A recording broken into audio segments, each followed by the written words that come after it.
Hello everybody and welcome to another Guild Wars 2 video. Today I am going to be ranking all of the elite specializations by their lore story that was introduced to us in Path of Fire.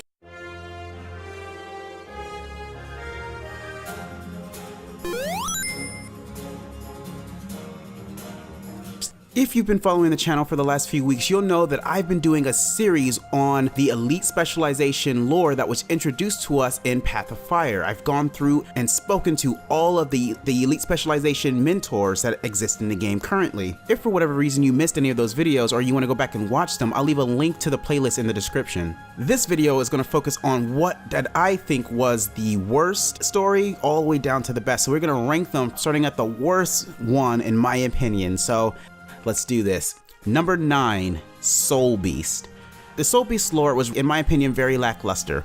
Royal said it best when he said, Soulbeast lore, Ranger travels to the desert, forgets food, eats pet. That's a good one, Royal. But, I mean, essentially, he nailed the lore of the Soulbeast in 11 words. We don't know who this person is.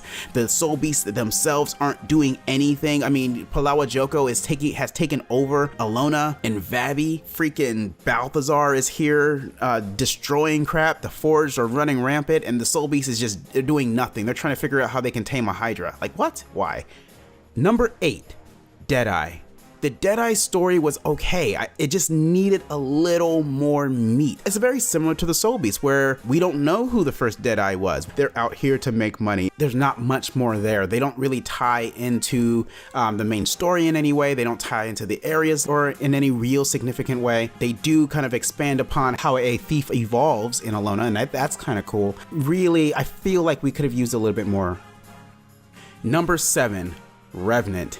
As far as story goes, the Revenant was my favorite. I love the story of Kala and of what she did and what she kind of represents to the Char. If I had to sum why Revenant is number 7 and not further down the list, I would have to say it's the right story in the wrong expansion. I feel like they should have saved this story for a Char-based expansion. For me, I feel like a better person that they could have used here would have been Toriosa. It would have made so much more sense in this expansion. I feel like it was good, it just didn't fit in the overall grand scheme of Path of Fire.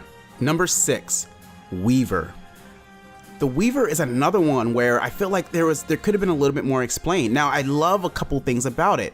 The Jin connection and the way that the Weaver's power kind of comes from techniques learned from the Jin. I think that's really cool. I wish we knew a little bit more about the Jin. I wish they would give us a little bit more about how those techniques work, but I like the connection to Sasuke from Guild Wars 1. Overall, the Weaver story was fairly decent. Number 5, Mirage. So the Mirage story was, in my opinion, one of the cooler stories of the expansion. So you have this character who is drawing power from the sand, presumably left over from Abaddon, which is really freaking awesome. And then who also might have a slight connection to what the Jin are doing with creating jackals.